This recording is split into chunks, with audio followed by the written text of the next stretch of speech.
Bonjour à toutes et tous. Vous êtes sur la chaîne de TSR. Nous allons parler du deuxième chapitre de Clove.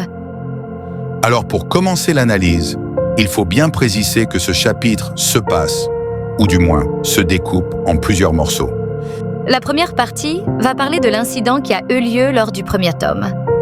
Mettant en avant les races mineures de l'univers, qui souhaitent plus de liberté et de marge de manœuvre dans les décisions des centres galactiques, ainsi que des lois qui y sont appliquées. On va pouvoir découvrir une autre facette de cet univers. On reviendra sur le passé de l'univers ainsi que sur les décisions qui ont été prises. Bien. Maintenant, nous allons aborder le second segment du chapitre. Le juge qui est en charge de l'enquête ne souhaite pas révéler les informations qu'il a en sa possession, car il devrait révéler une vérité qu'il mettrait à mal son jugement et sa crédibilité. Ne voulant pas perdre ce qu'il a de plus précieux, mais aussi par lâcheté, il décide de maquiller la vérité, prenant ainsi une posture de leader. Car cette vérité, le juge en a peur. Toute personne n'allant pas dans son sens sont aussitôt écartées. Nous pouvons ainsi découvrir une autre facette de cet univers si complexe. Maintenant, nous allons aborder la troisième partie du chapitre.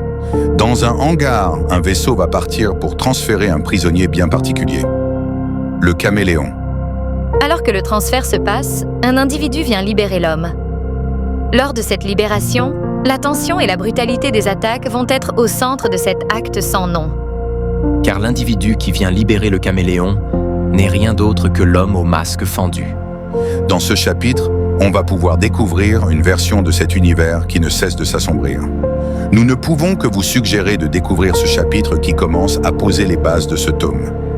D'autant que l'univers de Clove ne fait que s'agrandir, de prendre de court les lecteurs, ou dans ce cas-là, les auditeurs. Dites-nous ce que vous avez pensé de ce chapitre. Nous vous répondrons avec le plus grand plaisir. Passez un bon week-end, portez-vous bien. Ciao les Clovers.